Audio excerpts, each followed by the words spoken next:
Hello, listeners. Welcome to Strength and Recovery Podcast.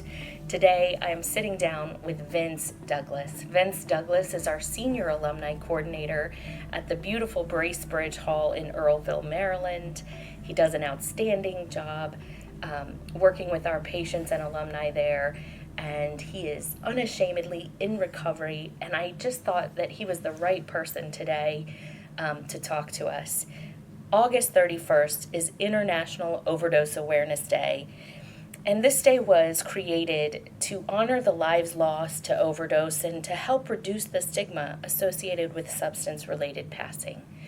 Sometimes when we lose loved ones to the disease of addiction, there also comes this unexpected shame associated with that. And so I think it helps just to talk about it. And I thought Vince was the person today and that could really help us walk through this journey and what it's like on many different fronts. And September, this leads into September, which is National Recovery Month. And the Alumni Association, we will be dropping new podcast episodes every single Friday during National Recovery Month. And so stay tuned with us. These are going to be great stories of hope. We have events surrounding National Recovery Month. Go to our website, rcaalumni.com. You don't have to be an alum of RCA to get involved. Is that right, Vince? Yeah. Just come out, be a part of our events, be a part of what's going on, our meetings. There are online meetings, there are hybrid meetings, there are in-person meetings, a host of events, a lot of different things, all things to all people, right? So find something you would think you might enjoy, push yourself a bit, and get some fellowship. So with that, I'd like to say welcome again to Vince. I'm grateful to be here today, that's for sure. Vince, why don't you just start by telling us, how did you come to be the Senior Alumni Coordinator at RCA? Almost as in trust in the process and trust in a vision that was instilled in me based on the principles of recovery, service, and giving back. And I knew that was instilled in me. I knew that's what I was supposed to do. And one day at a time, now I'm here, trusting the process. Awesome. And tell the listeners a little bit, in a nutshell, what does an alumni coordinator do? What's your job entail? What's a day today look like? Yeah, so a senior alumni coordinator is an individual who works with patients while they're inside of treatment, and they also work with the patient as they transition to alumni, from helping them getting connected to the recovery community, helping finding resources for all different areas in which they live in, from meetings, sponsorship, etc., as well as hosting and attending alumni events, alumni meetings, which are all throughout the day, which the Alumni Association puts on, which is such a beautiful thing as an individual who's transitioning from inpatient to real-world living. It's almost as a stepping stone to help emerge the individual into long-lasting recovery. That's great. What do you think is your favorite part about being an alumni coordinator? All of it. All of it. All of it. Seeing an individual go from broken to hopeful, to see lives change, families changed. I've been working for RCA for next month 4 years, and I've met a lot of people throughout this journey. And stepping into the alumni role has allowed me to see individuals from as long as 4 years ago recover out loud, to have dreams just instilled into their life, which they couldn't even fathom from their days inpatient. So I love every aspect of my job. I just heard you say the phrase recover out loud, and I know that's kind of a shift in thinking, right? Through the years there was kind of this, we need to cover in secret, or we need to recover in secret, or this is kind of a private process, and now we're breaking down that stigma.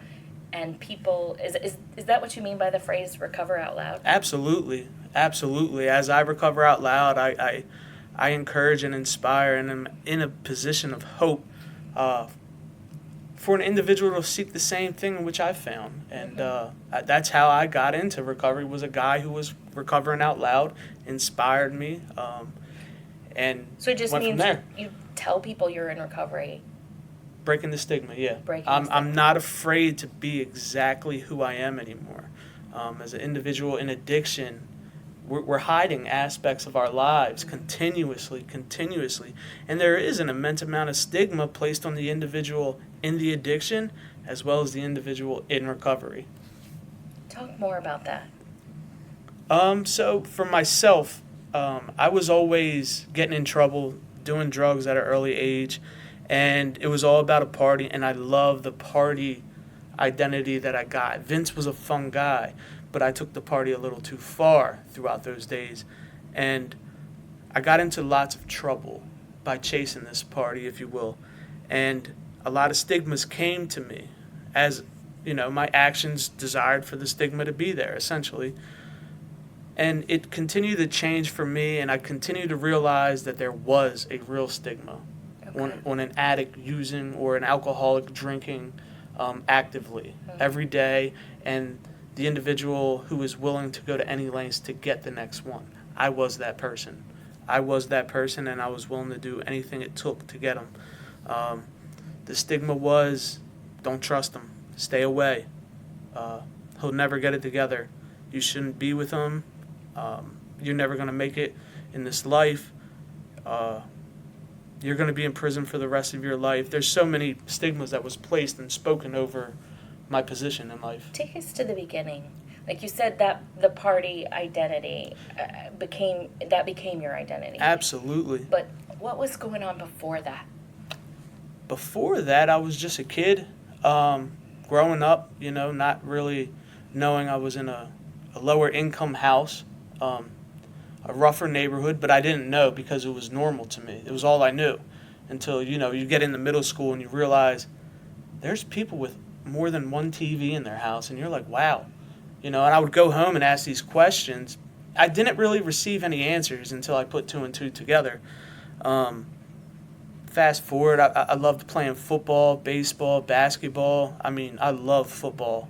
I coach to this day, which is an amazing thing. It's a shift, and it shows the power of recovery. That's for sure. And I slowly, my parents split up, and I was the only boy in a house full of, women, and I was just struggling to identify a moral compass in which I could guide myself or be guided towards, the dreams and hopes that I had. And unfortunately, I got lost kind of in chasing the wrong things, which was the party. Originally it was...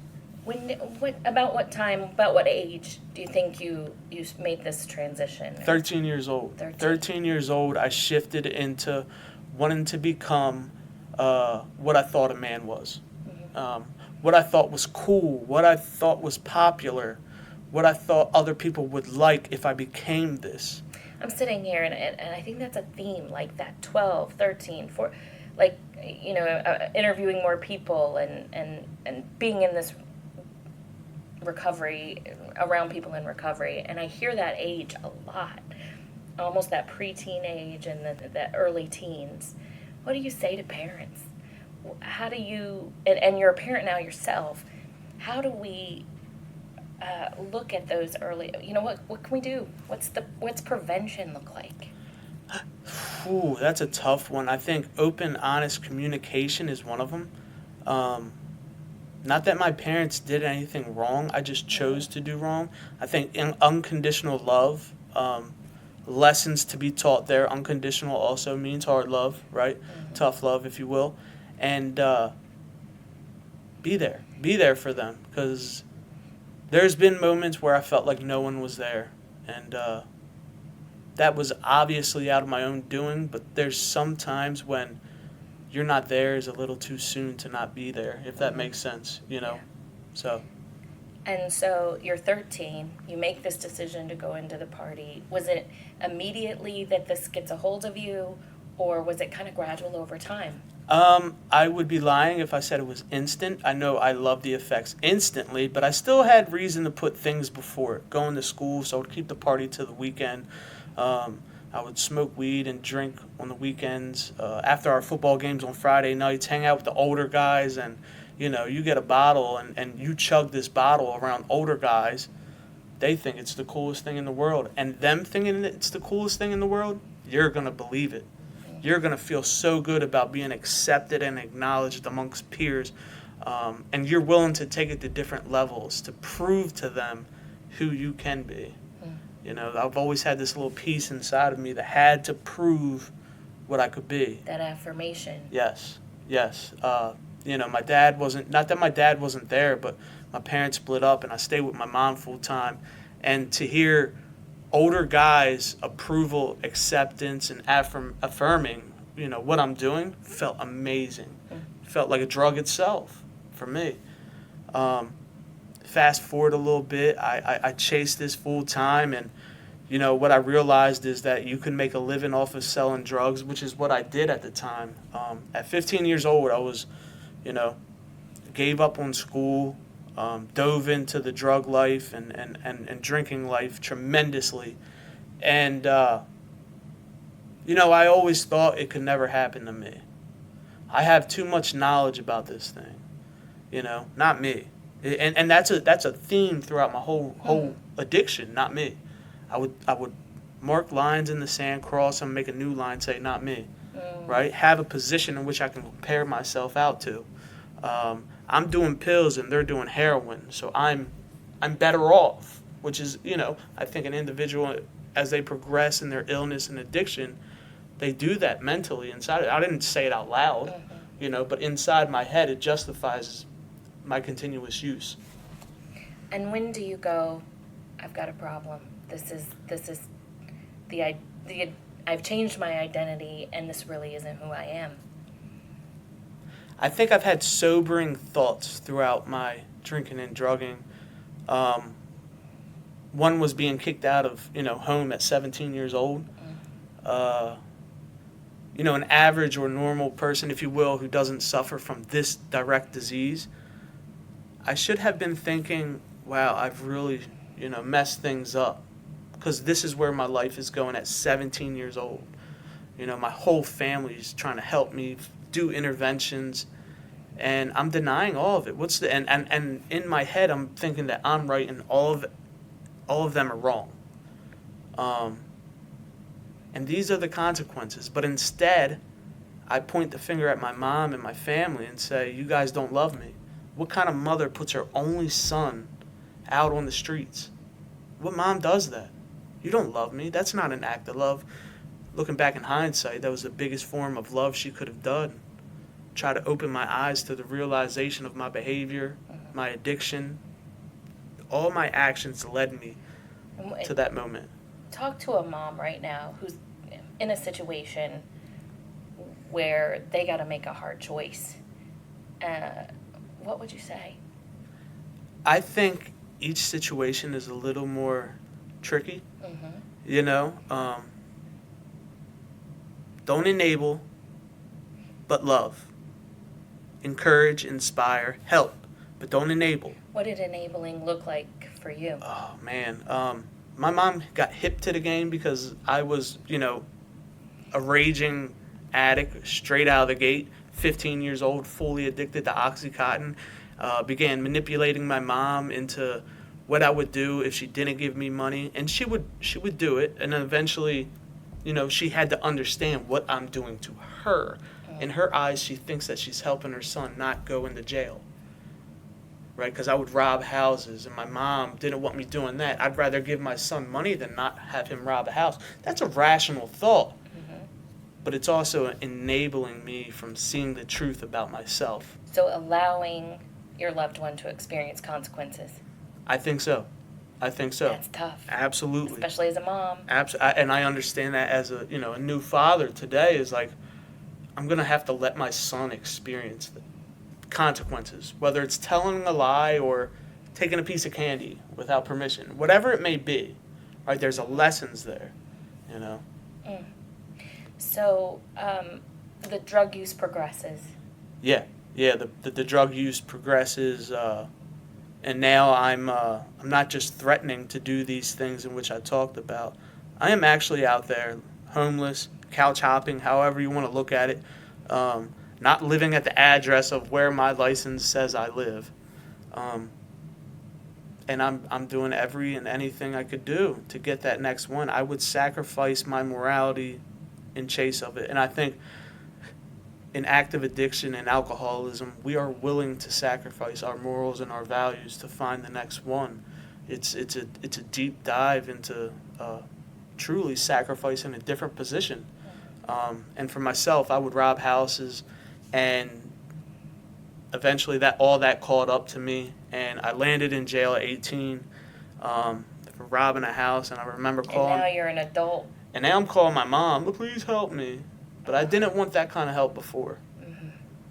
You know, it's similar to the foxhole prayers. It's the foxhole calls, right, that we would do to our parents or our loved ones, our wives, whatever the case may be. And my mother stood firm. These are your consequences. Wow. You know, there was no bailing me out. She was glad, and I understand it today.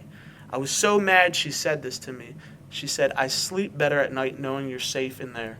Oh, that's tough. You know, and That's tough love, right? That's tough love, and I needed every bit of it. I couldn't tell you that in the moment, you know, but as I've grown into the individual I am today, I can look back and say, I needed all that. Yeah. I needed all that. So I stay in jail, and nothing changes if nothing changes, and nothing changed for me. You know, I was surrounded by individuals who still planned on doing the same thing. A lot of the population of individuals incarcerated have drug problems. Mm-hmm. They do, you know, and they commit these crimes in chase of finding a drug. Right. And none of them were changing. What do you think was the main emotion fueling this? Was it anger? Was it, again, that just party identity? When you left jail and you go back to that lifestyle, what's the main driver? I think there's several, if not more, different factors. Mm-hmm. I have no identity. Okay. I have none.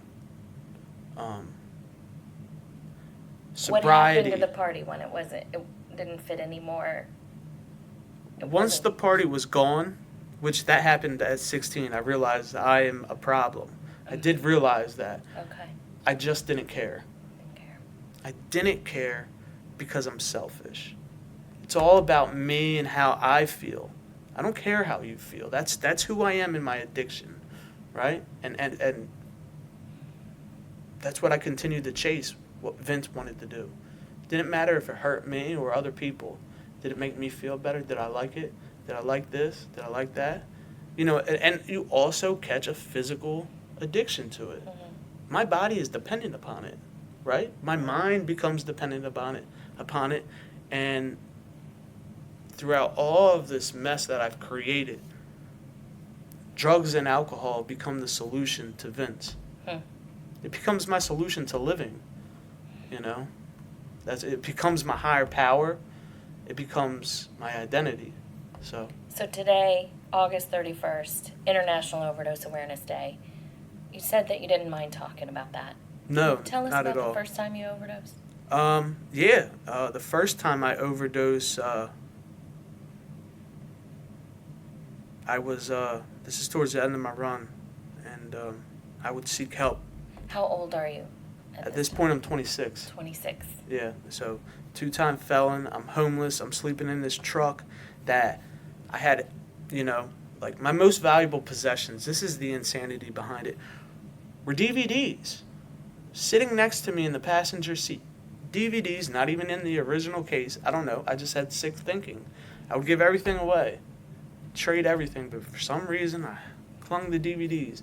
I think it's because I was homeless and I wanted to entertain myself, and I had this little portable... Just don't make me think. Just keep me plugged in. Yes. Wow. Distract me from the reality of me living in my truck, not having showered. Don't let me be bored. Yeah. Don't let me think about the reality of where I'm at. Wow. Which is probably why I love fantasy movies and stuff like that. You know, I'm a bigger guy. I'm down to probably 168 pounds. Missing teeth, track marks, which is the shift as well from smoking weed, popping pills, sniffing heroin, you know, becoming the IV user. all the nevers that I compared to originally that I Yeah. talked about, I had no more nevers. I was done. And I would recognize that throughout my living. I would, you'd wake up and realize it's another day of hell. Groundhog Day, until you find whatever you have to find to get to where you want to be physically, mentally, and emotionally in that substance. And I had just copped. I'm in Elkton, Maryland, which is where I'm from, and I'm in a parking lot. A cop I use, and the next thing I know is I'm in a different road completely. I'm in the passenger seat of my truck, and an individual that I don't know who they were is driving my truck. And I come to, this individual quickly said, "What the heck?" and pulled over, got out, ran, and jumped in another car and took off. I sat there and I passed out again. The first time it was,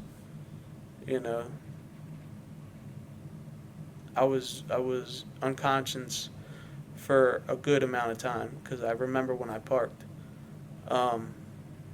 I remember looking at my face as I came to and realizing, like, what happened. And I looked like one of those vampires. Like a corpse. I remember specifically looking at myself and seeing a corpse. And the realization was there, what just took place. One, I overdosed. Two, I was being robbed, I believe. I try not to dive into what else could have happened. Sure. Because all I need that lesson is to see my blessing. I like that. That's all I have to focus on about that situation. What could have went wrong leads me to understanding about this blessing and this beautiful gift of life that was lying in front of my feet. I just didn't see it. So I go to this laundromat, which is where I was, I would go partially live in from time to time. I slept it off. I come to the next morning, and every once in a while we have them sobering mornings with the realization of what's transpired and where you are at in your life. And I woke up and I sat on the edge of this little, layout and just kind of thought about what happened, what could have happened, what is happening. And I objected to it. In a position of, I don't want to keep moving on in life like this. And if life is going to continue to be like this, I'd rather kill myself. Or I would rather if that drug took me out. I remember wishing that. That day, I would go on to out in the world, and I was still doing what I was doing, but with a different brokenness. Not that I wasn't always broken, but the realization of it. It was at the forefront of my mind, and everything, I was just done. I knew inside of me I was done, one way or another, with life or with addiction. I called a friend who I knew who was just as bad as me, and he was always a piece of my mind who I knew could, if I ever needed help and wanted to try recovery, he would be there. And I reached out to him, and he gave me instructions on, finding treatment, and I did. And then he told me I had to wait 2 weeks for a bed. And I'm like, I'm going to die. I have this hope, and I also understand if I don't keep this little piece of hope lit, I'll give up. I'll stop caring. I can shift quick, right? That's the thing with addict and alcoholics, at least for myself, is if I don't act on the decision that I'm taking, I can give up on it very quickly. And as a loved one, if you see that glimmer of hope in somebody, you got to move fast, right? Take advantage. Get them help immediately. because it's there. It's there, and it's so important to keep the flame lit, because it goes out naturally, and it can go out immediately. The addiction will take it out. So did you make it to treatment then? I did.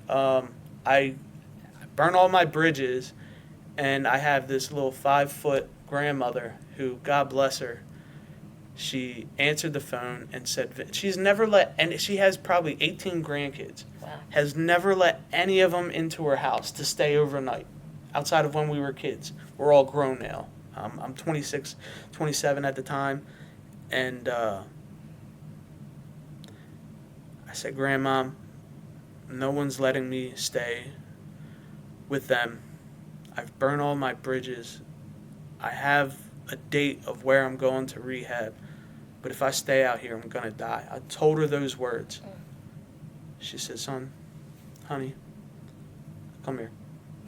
My grandmom had one bed in her house, and she gave up her bed to let me begin my detox. Obviously, I still took some other kind of narcotics to kind of, slowly getting better. I wasn't, by no means do I suggest that. I suggest if you can find help immediately, get that, which is so beautiful why I chose to, a career at RCA. They'll pick you up that minute.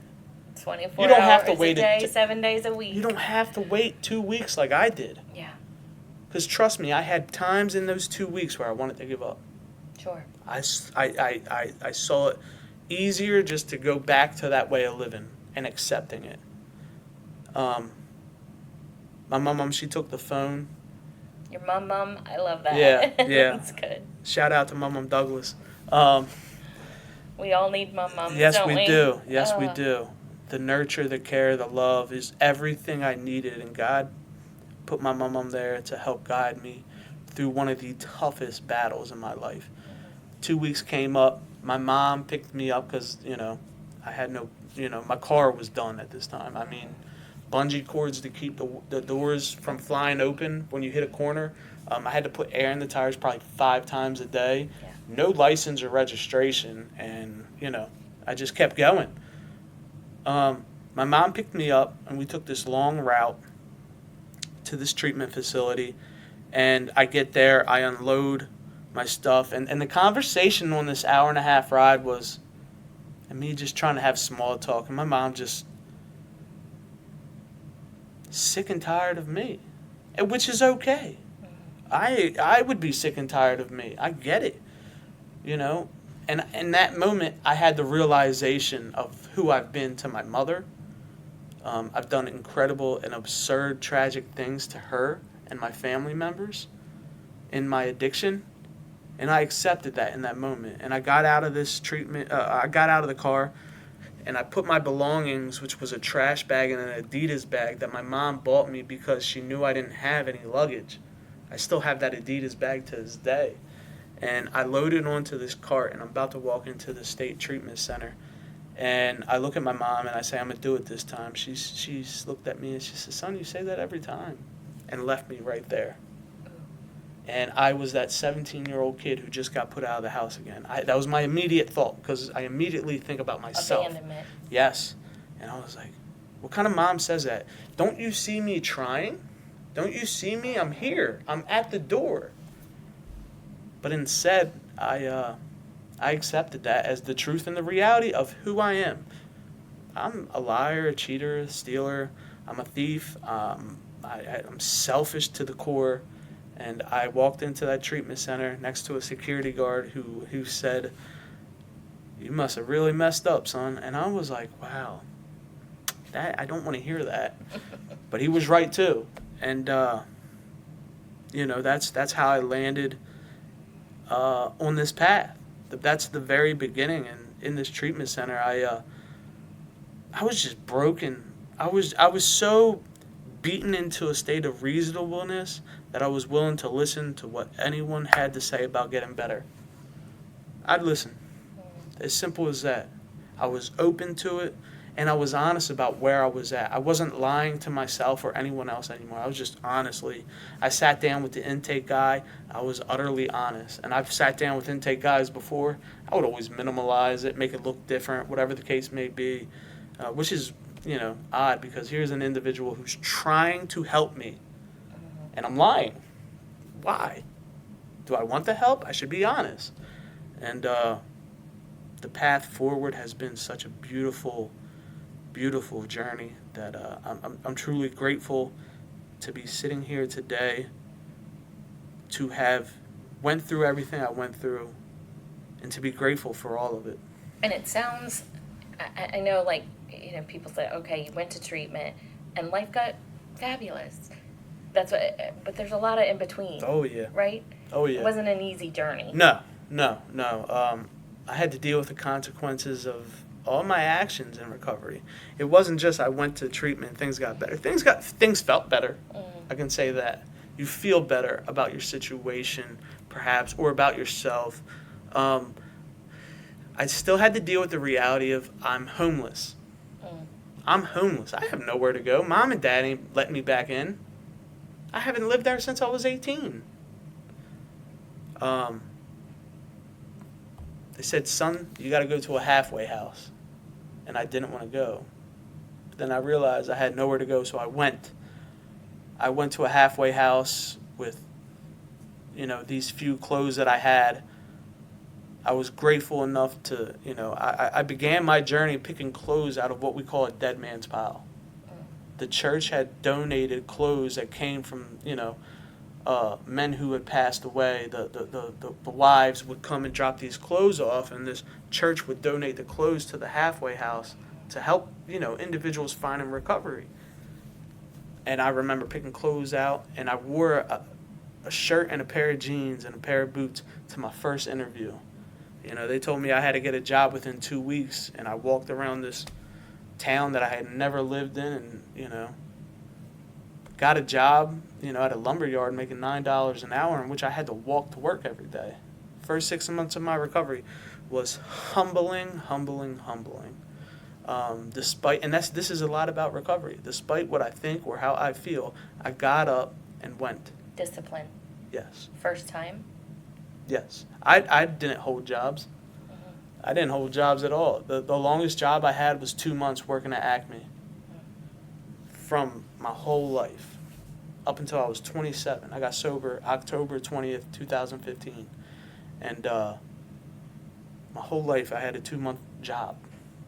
And I'm finding what it means to be an adult. Or maybe not an adult, because, you don't have to be an adult to be responsible, right? I found out what it's like to be responsible, to take action despite how you feel, which was a beautiful thing. I would catch the sunrise, and by the sun rising, I would be like, hey, it's all right. This is all I ever wanted, to find the ability to move with life on life's terms. So when did you start working in treatment? I started volunteering. At the treatment center that I went through. They had an open men's meeting that would have the patients and, alumni, if you will, go to the meeting and, share. And how important is that service, the volunteering, to recovery? Absolutely. It's so important to my recovery still to this day. Why? It's the foundation. It gets me outside of me. Okay. I get to see the light pop on for someone else. I get to meet someone else who's going through exactly what I went through. Allows me to see where I've come from. Everything about it, from different perspectives, creates this miraculous, wholesome, beautiful form of energy, like that, in all spiritual texts they say to give is to receive. When I give my time, I receive. When I, despite how I think, act in the service of someone else, I am rewarded with that joy, that compassion, that love that individual receives from me. I can go on and on and on about acts of service. We're gonna have to have you back. Yeah, absolutely. And just talk about service. Absolutely, So I'd be honored to. So I started there. You start volunteering. 3 months, 10 months pop up, And the treatment center that I went through said, "Hey, Vince, how would you feel about a job?" And I was like, yes. I subconsciously, consciously, I kept it to myself to some degree. I knew that's what I wanted to do, and I knew that's what God put on my heart to do, to be there. You know, it's also a position of the 12 steps to be of service and give back. And you got peer recovery certification? I did. I started working out of the treatment center that I went to for a good year, and then I chose to move back to the town in which I once cursed. I said I'd never go there again. It was the reason why I was what I was. But I've done so much inner work and recovery work that I realized I'm responsible. Where I'm from is not responsible for who I am. I think that happens a lot. Like people, they get into early recovery or they go through detox and like, if I move somewhere else, like I'll be fine. I just got to get out of where I am. Taking me with me. And that doesn't seem to work, right? Yeah. Geographical change isn't the fix. It may help you, support you a little bit, for sure. I'm not going to not say that. But if you don't, I think what you just said, if you don't deal with you, if you don't, would you say you're taking me with you? Yeah. Wherever I go, I'm taking me with me. Mm-hmm. You could put me in the most beautiful place on earth, you know. And you can find. Oh yeah. Whatever you need to find. I'll find my way back here. Yeah. I remember being on a trip in Maine, and I stole my dad's car just to come all the way back to find a substance. Wow. Insanity, absolutely. Yeah. Go back to our theme today, International Overdose Awareness Day. What do you say to someone who's lost a loved one? We deal with that. I love you. Yeah. I love you. That individual loved you. And maybe you haven't heard that word, but I'll say it on their behalf, if I could. Mm-hmm.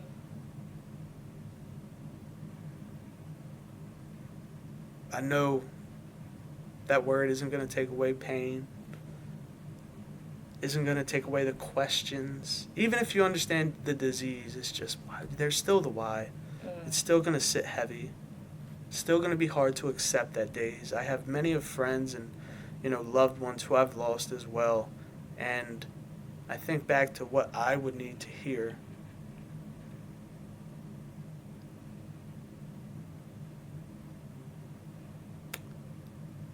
And I almost think for myself, don't let it be for nothing. There are programs and individuals that you can help through this journey, similar to the journey that I'm on.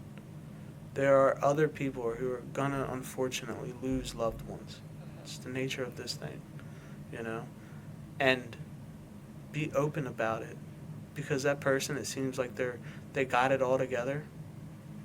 It's just a mask, and they're just looking for someone to connect to talk to on this situation. So that's that. If that helps someone, I'm grateful for that. It's hard. It's hard to say. What do you say? Mm-hmm. I think be there, have an open ear. I'm here if anything you need. It's not words. It's being there. Yeah. It's service to others. Yes. Anything you need, just let me know. And let's talk about it. Let's reduce the stigma. Let's get rid of the shame associated with this. I go back to if I had died that day. My mother would have been the mother going around to local schools with a slideshow of the progression of my illness to show and help individuals and hopefully steer them away from the path that Vince had took. I think about Vince's foundation. I believe in my heart and my soul my mother would have done that because she loved me that much. And perhaps that's needed. If that could help someone, please. Vince, we're so glad you're here. We're so thankful for the work you do for our patients and alums. Grateful for your story and your service today. Thank you guys for having me. I'm happy to be here and to be a part of this beautiful Alumni Association, which is so crucial and beneficial to individuals seeking and finding treatment and finding long-lasting recovery. Okay, let's wrap it up. Favorite recovery quotes? My quotes or quote? You want two? You can get two. I'll go with one. All This right. too shall pass. This too shall pass. Yes, and that is more than just a recovery quote, because that applies to many factors of life. The individual who feels like giving up, just know that that feeling will pass, and have faith in that. This too shall pass. Feelings aren't facts, right? No, they are not. No, I know they feel like them at times, and it's all you can think about. And it's, we can't outthink our emotions sometimes, but just trust that it will pass, despite what you think about it. Thank you so much for being here. Thank you for having me. Thanks, listeners. Come back each Friday for the month of September, National Recovery Month. New episodes coming your way. Have a great day.